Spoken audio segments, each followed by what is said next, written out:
ก็เอาแนวนี้เลยบ่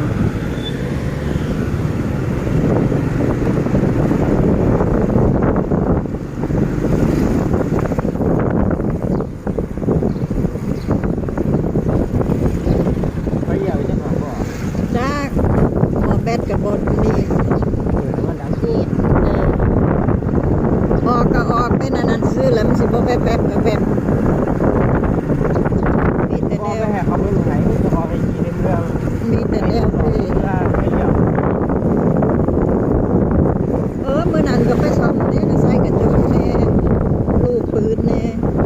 ก็เบิด200กว่าบาท จักลูกปืนแต่ไปซ่อมบ้านพญายบวนบ่ค่อยแพง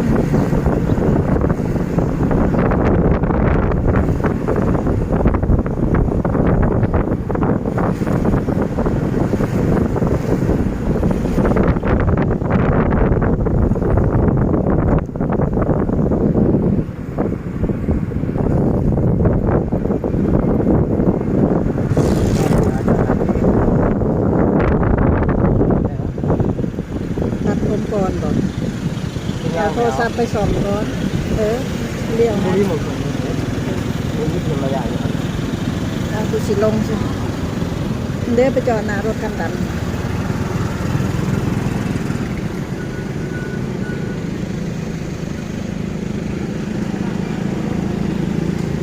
มึงซื้อตั้งแต่ใดมึงวะมาถามมั้ยมึงซื้อกาแฟก่อนบ่ซื้อน้ำกินก่อนเลยบ่จักว่าจะ ยังมันสวงนอนอยู่ เฮ้ยบอกว่าอย่าไปเล่นดึก ที่สอง ห่าน ถอยมือสุดท้ายเนาะสอดแจ้งแล้วไปสอดแจ้งแล้วมีคนอยู่น้ำมือสื่อ เลยเว้ยเล่นน้ำไผ่แน่เหรอ มือเงินแน่นอนชื่อเบียร์เขาบอกขายนี่ เอาคือว่า6 โมงแรง เรื่องนี้ประเภทพาแม่ประเภทแม่ที่มัน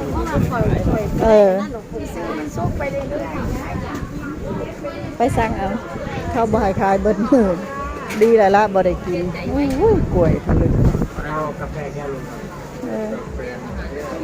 เล่นดึกกินน้ำโคก โบราณเลย นี่กับอยู่ร้านนั้นร้านเดียวกันร้านแม่กับลูกค่ะ บ่มีเงินติดบัญชีจักบาทเลยครับ บ่มีแล้วโอนไปเท่าใดก็ซื้อกินเบิด โอ้ยเชื่อร้อยนึง ก็โอนมื้อนั้น300เด้ซะ 300มือใดเติมเม็ดดี เอาคือเติมดูเถอะ 300มือใด มือมานั้น โอ้ เติมไปหยัง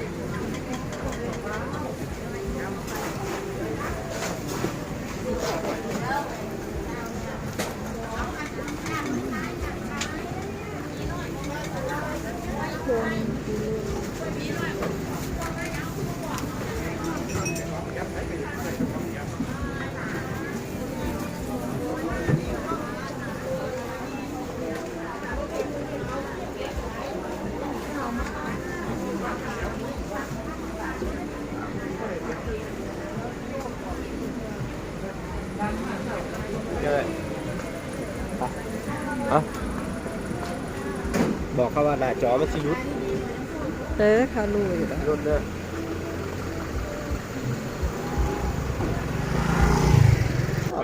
คนเห็นงานเนาะ ก็ดีแล้ว จะได้รู้จักไง อยู่กับแม่บ่อยากเฮ็ดเวียกค่ะแหละ อันนี้เดียวค่ะ ปฏิเสธบ่ได้เด้บัดนี้ ยังมีแล้วนะ ตัดหญ้าเบิดมือก็เฮ็ดมาแล้ว อยู่เฮือนเดี๋ยวได้ตัดข้าวเดียวก็เมื่อยแล้วเพราะว่า ถึงตัดถึงกวาดเพื่อนหลังมักใหญ่เลยนะ ว้ายก็จังซั่นแหละ ผัดเพื่อนเขาเจ้าก็ปลูกที่ต้นไม้บาดนี้ ใบไม้ก็ผลึกและยามนี้ ก็เอามาเป็นภูเขาซ้ำกวาดล้านวัด กวาดใส่หยังใส่รถบ่ มันก็เป็นเข่งอ่ะแหละแบกเข่งที่เอาไปเทถิ่มเที่ยวตัดอยู่นั่น ว่าแม่นตัดเอาไปใส่รถเอาไปกิน ไปตั้งแต่7 โมงก็เวลาเล่นไปแล้วมัน แปะกาวก็จะเปลี่ยน ตุบดุเว้ย ห่าน ทั้งตุบดุทั้งนั้น อย่าไปให้มันตกดุแล้วแม่ อ๋อลังเทื่อมี ปะเล็งออกเป็นสิ้นส่วนเป็นใดๆบัดนี้ สิไหม อืม มีเงินสิเอาเลยคนเช่าแล้ว จากหมื่นเลยพอ มันตกหลุนแล้วมันบ่แพงหรอกคุณหน่อยนี่ บ่แพงก็3-4หมื่นอยู่เด้อ บ่ฮอด ใส่หึบ่ อยู่ทางใต้อันนี้ก็บ่มีเขตคือกันจักอันล่ะ วีโวดิจังนะ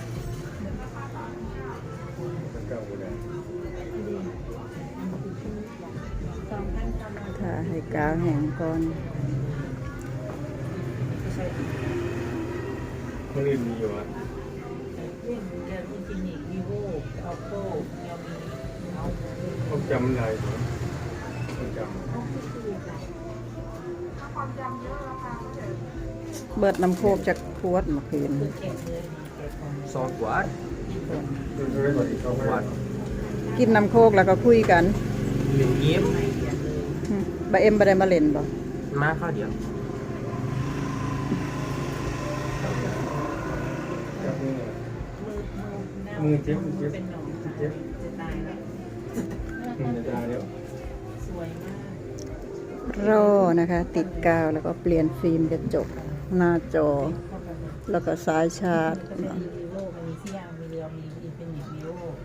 ซัมซุงที่ขึ้นแท่นเลยติด ดีอยู่มันบ่ได้เปลี่ยน ติดกาวได้เลยบางมื้อแม่นติดเอาเอง เบิดเอ้ย นี่นี่นะจับกัน แปะบ่ได้ละติ ขนาดว่าไป ก็ได้เปลี่ยนฮะแล้วรุดออกไป เดี๋ยวผมว่า อินฟินิต ตัดสินใจ บ่ได้ลองถามเบิ่งเนาะ ทำไหน เดี๋ยวสิถามอยู่ถ้าเปลี่ยนหน้าจอราคาเท่าไหร่ ใหม่เลยบ่ ก็เปลี่ยนใหม่นะว่าเปลี่ยนใหม่นะ ทำว่าใหม่เลย มีเงินซื้อให้พอมึงจะเครื่องพอเราได้เบิ่งราคาจะ 2,000 นี่สิเป็นเมื่อไหร่นะมันเจ็ดสามกับ3ที่3เลยเนาะนี่นายนะวะเอาไปเอาดู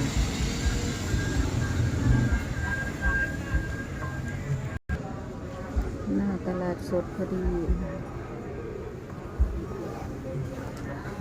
นี่เจริญหมูนี่หมูไปเมื่อกี้ฉันอยากกินโทรศัพท์เลยที่ตรงนี้หมูไปนี่ ในส่วนก็มี2เครื่อง นะครับที่ห้องโฟมจะใส่ดาวขาวว่า หรือ เอ๊ะเจ้า ด้านลงทางมันเส้นอะไร มาซ่อมโทรศัพท์นะคะ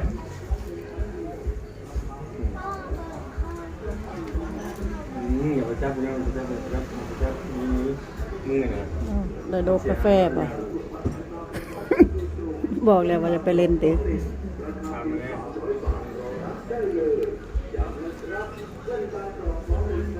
ฮ้อนแล้วมื้อเช้านี่คือหนาวแท้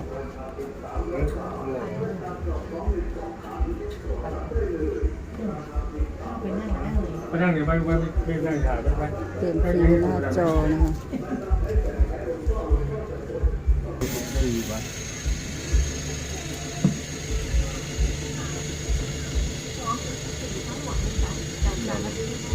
แบบใดดีล่ะ เอาแบบนี้ เอาอย่าไปจับหน้าเห็นแล้วเราอะไร มันเข้าอยู่บ่ล่ะเบิ่งอันอีหยังก็เขตมันบ่ เขตโทรศัพท์ อยากบ่ได้เปลี่ยนครบชุดเลยบาทนี้ เขาเรียนไงเนาะ เลือกเบิ่งเอาสีใด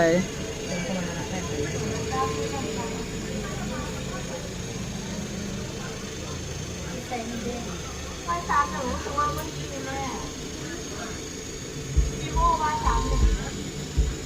ประมาณแค่ไหน 31มึงว่า20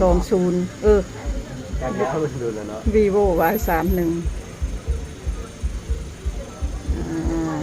สรุป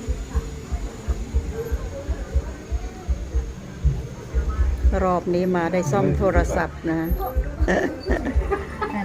เครื่องที่ซื้อนั้นสมัครทุกคนนะคะ 450จะไปเบิ่งร้านนั้นก็ได้เกิด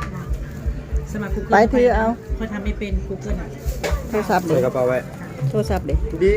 บอกอย่าฟ้าวแกะได้ มืออะไรมีเจ๊ 1 ชั่วโมง 8 ชั่วโมงจะถึงอะไร เสร็จแล้วโทรศัพท์